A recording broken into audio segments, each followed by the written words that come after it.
talk afterwards for sure. You asked about the Son of Man. You said he's not calling himself the Son of God. He's calling himself the Son of Man. I'm emphasizing to you, my friend, when this hit me, again, while I was practicing Islam, when this hit me, it hit me like a bolt of lightning. The claim Son of God, according to Jews at that time, was not anything divine. Adam was called the Son of God. Solomon was called the Son of God. In the Psalms it says, you are gods. It's not a divine claim to call someone a son of God. But when someone refers to that Son of Man coming on the clouds of heaven, who's going to receive glory, authority, and sovereign power, and people of every nation and language are going to worship him with the worship due only to God, that Son of Man is more than just a human. He is divine.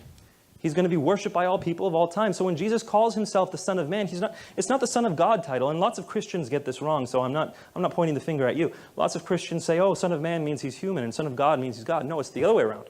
In the Jewish context, Son of God was a normal human title. Son of Man, from Daniel 7, that was something divine. Go back and read Daniel chapter 7. See that this man is worshipped by all people from all eternity. This man, or one who looks like a human anyway, is worshipped by all people alongside of God the Father. That's the one Jesus is claiming to be. Definitely understand that point that I'm trying to make. And so when you see that Jesus' claim is found there in Mark 14:62, it's found in all the Gospels, and every time Jesus uses the term Son of Man, he's alluding to that. You cannot extract that from the Gospels. So please put Mark 14:62 next to Daniel chapter 7 and see what Jesus is claiming for himself. And we'll talk afterwards for the rest. Lord bless you, my friend. We'll take one last question. So Christian scholars generally interpret, well, what is the Son of Man? What does that mean? Christian scholars generally interpret or understand the one like the Son of Man as an idealized human figure. So we see the reference right there, a man attested by God, the human Jesus of the Synoptic Gospels, written by the scholar J.R. Daniel Kirk. So the main reason for this view is that the phrase Son of Man in Aramaic, and keep in mind that the book of Daniel, the Old Testament book of Daniel was written in Aramaic, is bar inas, is comparable to the Hebrew phrase Son of Man, Ben Adam, which usually refers to a human beings in Jeremiah chapter 49 verse 18, or a specific human being in Ezekiel chapter 2 verse 1. So Ezekiel was called the Son of Man by God, and nobody thinks Ezekiel is, a divine Messiah figure or a divine being, because Ezekiel chapter 2 verse 1, God calls Ezekiel the Son of Man, but the Son of Man means like the Son of humanity. The Son of Man is a term used to emphasize a figure's humanity or person's humanity. So that does not prove anything about the Son of Man. Does not mean like a divine being. It just means a normal human person. Early Jewish writers understood that the one like the Son of Man as referring to the Messiah, and we can read that in the Talmud, Messiah, Sanhedrin 98a. The Messiah, according to Rabbinical Judaism and Old Testament theology, the Messiah is a human figure and not a divine figure. So, of course, Christians don't accept that Jesus is a human figure only. They say he's the Son of God and God, etc. But if Jesus is divine, that means he can't be the Messiah according to the Old Testament and according to rabbinical commentary in the Talmud.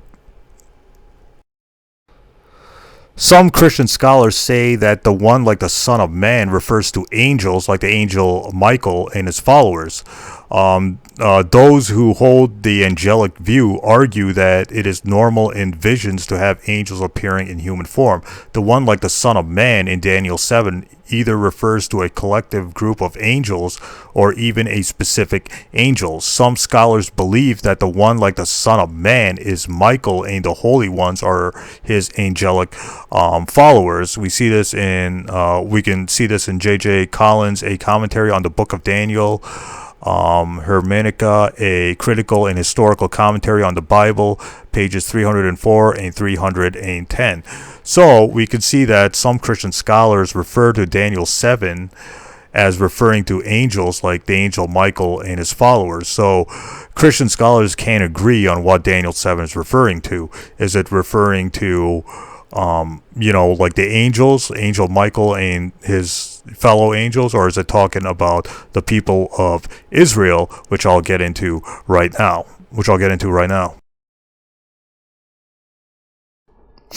Okay, so getting to what is the Jewish interpretation of Daniel chapter 7 verse 13 to 14? And is that proof that the Messiah is to be a divine being? Now, who understands the Old Testament or the Jewish scriptures better than Jewish rabbis and Jewish scholars? Nobody, right? Because the Old Testament was written mostly in Hebrew, but it was written in portions of it were written in Aramaic, etc. So Christian, the best people to interpret like the Old Testament and what the Old Testament is saying are Jewish scholars and rabbis, right?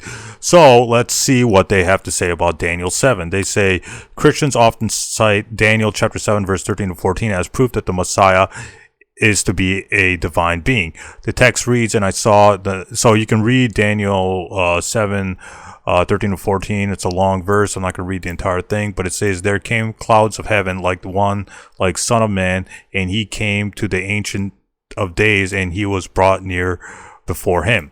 So, like Daniel 7 is talking about the one that came with the clouds of heaven like the Son of Man.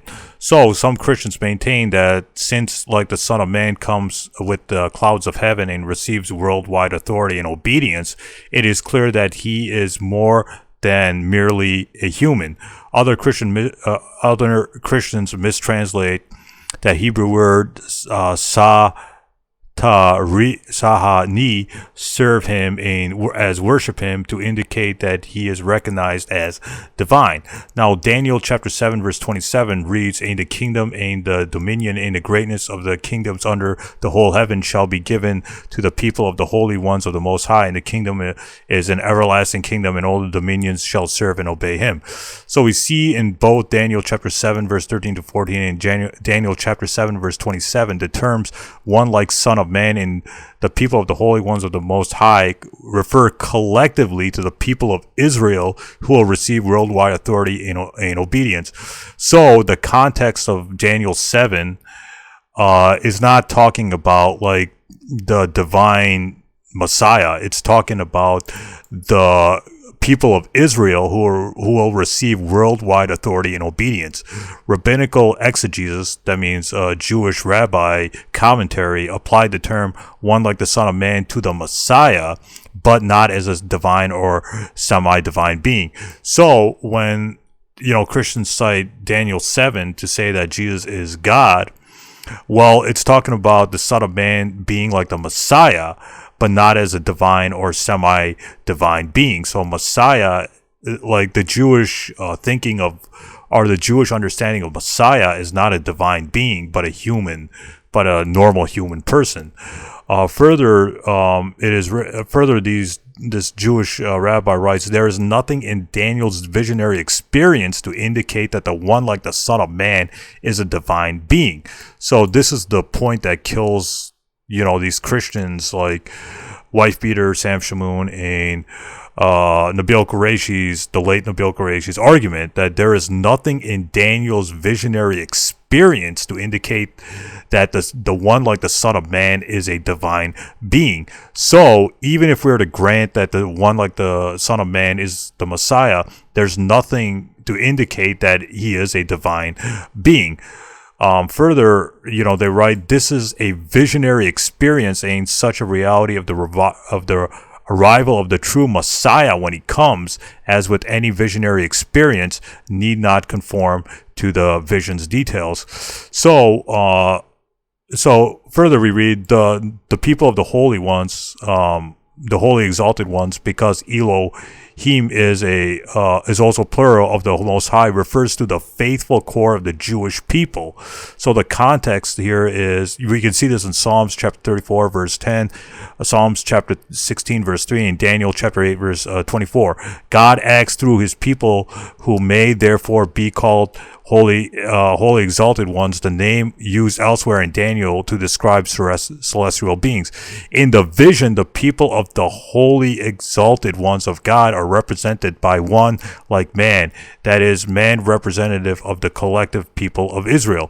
So the whole context, or the whole context of Daniel 7 is not talking about any kind of divine Messiah. It's talking about the people that are represented by one like man, and that man is representative of the collective people of Israel. So Daniel 7 is talking about, the context is talking about the collective people of Israel. The emphasis is on heavenly power, which acts through the faithful Jews, as contrasted with the power of chaos, which acts through the kingdoms of this world. So what these people, what is the context of Daniel 7? It's talking about the people of Israel. It's not talking about, it's not talking about like some kind of divine Messiah figure. You see that, and this is the crucial part. There is nothing in Daniel's visionary experience to indicate the one like the Son of Man is a divine being. This is a visionary experience in such reality of the arrival of the true Messiah when he comes, as with any visionary experience need not to conform to the vision's details. So there's a mistranslation that says serve him as worship him, to indicate that he is recognized as divine. Daniel 7:27 says, in the kingdom and the dominion, holy ones, hang on, where is it? So, we see that the context is referring collectively to the people of Israel, who will receive worldwide authority and obedience. So like the whole context of Daniel 7 is not talking about the Messiah. It's talking about the people of Israel, who will receive worldwide authority and obedience.